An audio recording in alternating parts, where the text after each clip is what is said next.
అందరికీ నమస్కారం, శుభోదయం. Welcome to money master. ఇవాళ 10th సెప్టెంబర్ వెన్స్డే. ఇంటర్నేషనల్ మార్కెట్స్లో పర్ఫార్మెన్స్, అలాగే మన మార్కెట్స్ మీద ఇంపాక్ట్ ఒకసారి చూద్దాం. ఏషియన్ మార్కెట్స్లో ట్రెండ్ అయితే పాజిటివ్గా ఉంది. హాంకాంగ్ 1.1%, షాంఘై 0.2% మేర లాభాలతో ట్రేడ్ అవుతుండగా నికాయ్ కూడా దాదాపు 0.5% మేర లాభాలతో కొనసాగుతోంది.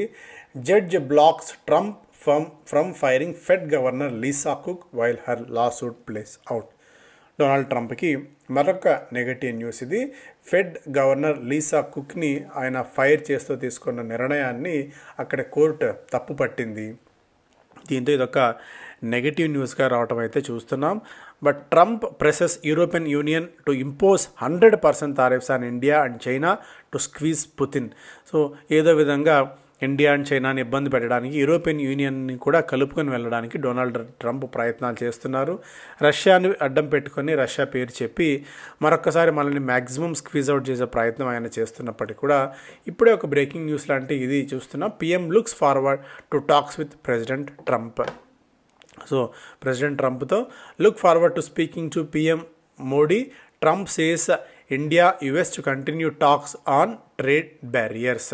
PM Modi looks forward to talks with president Trump అన్నట్టుగా కూడా ఒక న్యూస్ అయితే చూస్తున్నాం. సో దీన్ని బట్టి మేబీ ఇద్దరి మధ్య మరొకసారి చర్చలు జరిగే అవకాశం అయితే కనిపిస్తుంది. ఇది ఏ మేరకు సయోధ్య కుదురుతుందని, ఎందుకంటే ఇద్దరికీ అవసరమే, అటు వాళ్ళకైనా మనకైనా. రెండు దేశాలు అంతా కఠినంగా ముందుకు వెళ్ళలేని పరిస్థితి యాజ్ ఆఫ్. ఎందుకంటే ఇంటర్లింక్డ్ ఎకానమీస్లో మనం ఉన్నాం. ఒక ఎకానమీని కాదని ఇంకొక ఎకానమీ పూర్తి స్థాయిలో నిలబడడం కూడా కష్టం అవుతుంది. ఎందుకంటే ఇంతకాలం ఇంటర్లింక్ అయిపోయిన సిచ్యుయేషన్స్ అవి. ఒక్కసారిగా దాన్ని వేరు చేయాలంటే చాలా కాలం పడుతుంది. సో అదొక అప్డేట్గా ఇక్కడ మనం చూడవచ్చు. US last trading session Nasdaq, S&P 500, Dow Jones అన్నీ కూడా 0.5% మేర లాభాలతో అయితే ముగిసాయి. గోల్డ్లో దూకుడు కొనసాగుతూనే ఉంది. $3,650 పైన గోల్డ్ స్థిరంగా ట్రేడ్ అవుతుంది. సిల్వర్ కూడా $41.5 దగ్గర ఉంది. ఆయిల్ బ్రెంట్ $66-67 దగ్గర ట్రేడ్ అవుతుంది. ఇది ఇంటర్నేషనల్ మార్కెట్స్ నుంచి అప్డేట్స్ పరంగా చూస్తే, స్పెసిఫిక్ స్టాక్స్ పరంగా Prakash industries has fixed September 17 as record date. ₹1.5 డివిడెంట్ని ప్రకటించేందుకు సెప్టెంబర్ 17వ తారీఖును రికార్డ్ డేట్గా ప్రకటించింది. Prakash industries Bluejet health care promoter Akshay Bansarilal will sell his shares. Offer for sale ద్వారా ఆయన షేర్స్ విక్రయించబోతున్నారు. Kotak Mahindra bank, Japanese financial services group Sumitomo is set to sell its entire stake 1.65% in Kotak మహీంద్రాలో తనకున్న ఎంటైర్ వాటాని విక్రయించబోతున్నారు. వీళ్ళే ఎస్ బ్యాంక్లో కూడా వాటా కొనుగోలు చేస్తున్న సంగతి ఒకసారి మనం ఒకటి గుర్తిద్దాం. Bajaj auto announced that it will fully pass recent GST reduction. దాదాపు 20,000 నుంచి 24,000 రూపాయల వరకు ధరలు తగ్గిపోతున్న తరుణంలో వాటిని కస్టమర్స్కి పాస్ ఆన్ చేస్తామని చెప్పి బజాజ్ ఆటో, ఐషర్ లాంటి కంపెనీస్ అయితే ప్రకటించాక తప్పక పాస్ ఆన్ చేయాల్సిన అవసరం కూడా ఉంది. Vodafone idea move to supreme court seeking quashing of additional AGR demands for the period until 2016-17 సంబంధించి అదనపు AGR డిమాండ్స్ని కొట్టివేయాలని చెప్పి కోరుతూ సుప్రీంకోర్టుకు వెళ్ళింది Vodafone idea.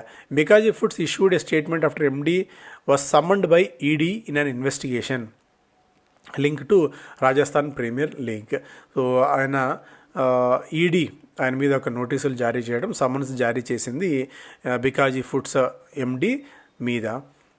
Tata power and Tata passenger electric mobility unveiled India's largest Tata EV mega charger hub. Sterling and Wilson renewable energy and Tuesday said it has secured an order worth 415 crores to set up solar project in Rajasthan. ఇది ఒక అప్డేట్గా అయితే ఉంది. స్పెసిఫిక్గా అందులో కూడా చాలా news అయితే ఉంది కానీ బట్ అన్నిటినీ మనం మేజర్గా తీసుకునే పరిస్థితి లేదు. క్యూపిడ్ ఈ మధ్య బాగా యాక్టివ్గా ఉంటుంది, చాలా లైమ్లైట్లో ఉంటుంది, పేరు పదే చాలా సందర్భాల్లో వినిపిస్తుంది.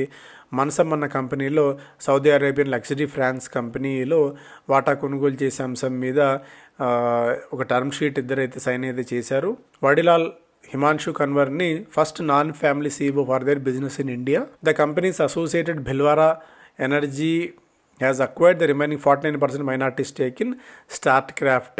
ఒకటి. మమతా మిషనరీకి second export order for a 9-layer blown film plant in its co extrusion production segment.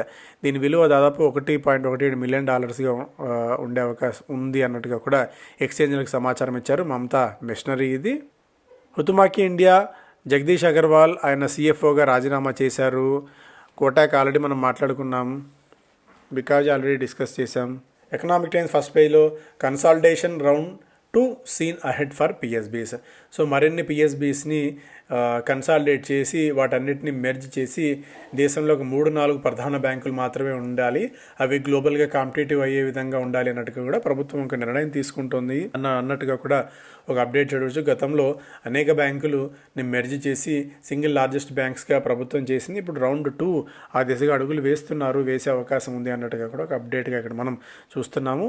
So చిన్న బ్యాంక్స్ అందుకే కొద్దిగా జాగ్రత్తగా ఉండాలి. ఇది నెగిటివ్ కావచ్చు, పాజిటివ్ కావచ్చు, ఏదైనా కావచ్చు, ఎందుకంటే స్వాప్ రేషియోస్ కానీ ఈవెన్ ఎందుకంటే ప్రభుత్వం నుంచి వచ్చే నిర్ణయం సడన్గా ఒకేసారి వచ్చేస్తుంది. సో అందువల్ల చిన్న బ్యాంక్స్లో ఉండడం అయితే కొద్దిగా రిస్క్ అవుతుంది. At 17 iPhone డెబ్యూస్ at India's largest factory. So India నుంచి బెంగళూరు ఫాక్స్కాన్లో తయారైన ఐఫోన్ 17 ప్రపంచానికి మొత్తం ఇప్పుడు పరిచయం అయ్యి ప్రపంచానికి మొత్తం మన దగ్గర నుంచి మెజారిటీ సరఫరా కాబోతోంది. సైరస్ మిస్త్రీ సన్స్ ఎస్పీ గ్రూప్లో జాయిన్ అయ్యారు బోర్డులో. ర్యాపిడో ఉబర్ని తన్ని అడుగులు పైకి వేస్తుంది. ఒక నార్మల్గా బైక్గా వచ్చిన ఒక కంపెనీ ఉబర్ లాంటి పెద్ద కంపెనీస్కి అంత గట్టి పోటీ ఇస్తుందంటేనే అర్థం చేసుకోవచ్చు ఎగ్జాక్ట్గా ఎక్కడ పెయిన్ పాయింట్ ఉందో ఆ పెయిన్ పాయింట్ వాళ్ళు పట్టుకోవడం వల్ల ఎంత బెనిఫిట్ అవుతుంది అని చెప్పి. Stock funds 7,400 crores bid highest for JP power debt. ED files charge sheet against Anil Ambani. IT స్టాక్స్ని నాకు మంచి బయింగ్ అయితే చూసాం. సడన్గా రీజన్ ఏంటి అంటే ఒకవైపు నెగిటివ్ న్యూస్ ఉంది వాళ్ళకి, ఎందుకంటే అక్కడ డొనాల్డ్ ట్రంప్ ఈ ఇతర దేశస్తులని ఉద్యోగాలు తీసుకోవడం వల్ల వాళ్ళ మీద 25% అధికంగా పెనాల్టీ విధించాలి, అధికంగా పన్ను విధించాలని ఆయన భావిస్తున్న తరుణంలో ఐటీ స్టాక్స్ నెగిటివ్గా అవుతాయనుకుంటే నిన్న పాజిటివ్ అయింది బికాజ్ ఇన్ఫోసిస్ బైబ్యాక్ న్యూస్ వల్ల. సో ఇన్ఫోసిస్ బైబ్యాక్ ఏ మేరకు తీసుకుంటుంది, మిగిలిన కంపెనీస్ కూడా అదే రూట్లో వస్తాయా పక్కన పెడితే జస్ట్ సెంటిమెంట్ బూస్టర్లా దీన్ని మనం చూడవచ్చు. నిన్న కూడా నేను కాన్ఫిడెంట్గా చెప్పినట్టు ఐటీ స్టాక్స్ని యాజ్ ఆఫ్ నో ఒక మంచి థిమాటిక్ ఫండ్ సెలెక్ట్ చేసుకొని లాంగ్ టర్మ్ పెట్టుకుందాం. సో మంచి రిటర్న్స్ ఇచ్చే ఛాన్సెస్ ఐటీ స్టాక్స్లో కూడా ఉంటాయి స్పెసిఫిక్ స్టాక్ తీసుకునే ముందు. అర్బన్ కంపెనీ ఐపీఓకి వస్తున్న సంగతి తెలుసు. సెప్టెంబర్ 10వ తారీఖు ఇవాళ నుంచి ప్రారంభం కాబోతోంది అర్బన్ కంపెనీ. సో ప్రతి ఒక్కరికి తెలుసు, మనం ఈ మధ్య బాత్రూమ్ క్లీనింగ్ కానీ లేకుంటే బ్యూటీ క్లినిక్స్, బ్యూటీ సేవలు కానీ, మసాజ్ లాంటివి కానీ ఇంటికే పిలిపించుకొని చేయించుకునే పరిస్థితి వస్తుంది. బికాజ్ మనం మెల్లిమెల్లిగా మనం వాటన్నిటిని కూడా దూరం అయిపోతూ వస్తున్నాము రొటీన్ మెకానిజంకి. ఈవెన్ బాత్రూమ్ క్లీనింగ్ కానీ అరల్స్ చిన్న వంటిల్లు క్లీన్ చేయాలన్నా కూడా, కిచెన్ చిమ్నీ క్లీన్ చేయాలన్నా కూడా మనం అర్బన్ కంపెనీని బుక్ చేసుకుని ట్యాప్ ప్లంబర్ పిలుచుకోవాలన్నా, ఒక చిన్న ఎలక్ట్రీషియన్ పిలుచుకోవాలన్నా కూడా అర్బన్ కంపెనీ అన్న పేరు మనకు బాగా వినిపిస్తుంది. సో ప్రస్తుతానికి రిస్కీ వాల్యుయేషన్స్లో ఉన్నప్పటికీ కూడా బట్ ఇలాంటివి ఏంటంటే ఎందుకంటే మొన్నే ప్రాఫిట్స్లోకి వచ్చింది కంపెనీ. ఇటువంటి వాటికి మనం గతంలో చూసాం, పేటీఎం అనుకోవచ్చు, జొమాటో అనుకోవచ్చు, స్విగ్గీ, యూ నేమ్ ఇట్, ఎన్ని కొత్త కంపెనీస్ ఏవైనా సరే వాల్యుయేషన్స్ అలాగే పెరుగుతూ వచ్చాయి. ప్రస్తుతానికి కొద్దిగా రిస్క్ అనిపించినప్పటికీ కూడా ఇలాంటి ఐపీఓస్కి తప్పదు కొద్దిగా రిస్క్ తీసుకొని మనం అప్లై చేసుకోవాల్సిన అవసరం అయితే ఉంటుంది. రిటైల్ పోర్షన్ కేవలం 10% మాత్రమే పరిమితం చేశారు కాబట్టి మేబీ ఓవర్ సబ్స్క్రిప్షన్ కూడా ఉండవచ్చు. కొద్దిగా రిస్క్ అన్నా సరే ప్రస్తుతానికి అప్లై చేసుకుందాం అర్బన్ కంపెనీని. Infosys buyback news could cheer investors. గతంలో ఇలాంటి పోస్ట్ అనౌన్స్మెంట్స్ వచ్చినప్పుడు 3 నుంచి 6 నెలల కాలంలో స్టాక్స్ కొద్దిగా పెరగటం చరిత్ర అయితే చెప్తోంది.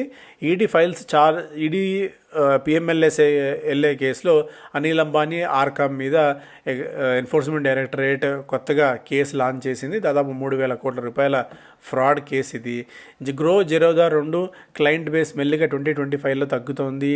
ఫిబ్రవరి అండ్ ఆగస్ట్ మధ్య ష్రింక్ అవుతోంది యూజర్ బేస్ అన్నట్టుగా కూడా ఒక ఇంట్రెస్టింగ్ అప్డేట్ ఉంటే, పేటీఎం, ఫోన్పే కొద్దిగా వాటితో పోలిస్తే బగ్ ద ట్రెండ్ అన్నట్టు వాటికంటే కొద్దిగా స్టడీ గెయిన్స్ ఉన్నప్పుడు కూడా అండ్ కొత్త డీమ్యాట్ అకౌంట్స్ కూడా ఈ మధ్య కొద్దిగా తగ్గుతూ వచ్చాయి. ఆగస్టు డేటా ప్రకారం మనం చూస్తే వోడాఫోన్ ఐడియా ఆల్రెడీ మనం డిస్కస్ చేసాం.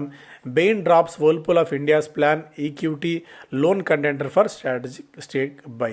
ఒకటి reform set boost consumption won't hit physical numbers. So physical deficit మీద ఇంపాక్ట్ ఉండకపోవచ్చు. ఈ రిఫార్మ్స్ అనేవి కన్జంప్షన్ ప్యాటర్న్స్ని బూస్ట్ చేస్తాయన్నట్టుగా కూడా మూడీస్ ఒక రిపోర్ట్లో అయితే వెల్లడించింది. బిజినెస్ స్టాండర్డ్ ఫస్ట్ పేజ్లో government clears MRP fixes for unsold FMCG inventory ఏదైతే ఉందో వాటి ప్యాకేజింగ్ చేంజ్ చేయడం కష్టమవుతుంది. అందువల్ల లేబుల్స్ వేసి ప్రస్తుతానికి ఉన్న స్టాక్ని వదిలించుకొని కొత్త స్టాక్ ప్రైస్ చేంజ్ అయితే వస్తాయి. City seize $10 to $12 billion IPO pipeline in 3 quarters. Interesting update ఇది. ట్రేడ్ ఆల్ టైమ్ హైట్ చేసింది 3.5%. ఐటీడీసీ నిన్న హ్యూజ్ వాల్యూమ్స్ 140 రెట్ల అధిక వాల్యూమ్స్ స్టాక్లో నిన్న 20% జంప్ కనిపించింది. And Bosch all time hit చేసింది 6 నెలల కాలంలో 54% మేర స్టాక్ పెరగటం. అండ్ రైల్టెల్ 5.5%. నిన్న కూడా మనం అనుకున్నాం జాన్ కాకరెల్ ఇండియా ఒక జేఎస్డబ్ల్యూ నుంచి ఆర్డర్ గెలుచుకున్న తరుణంలో 3.5% మేర స్టాక్ అయితే పెరిగింది. సో ఇవి ప్రధానమైన వార్తలు. Thank you so much.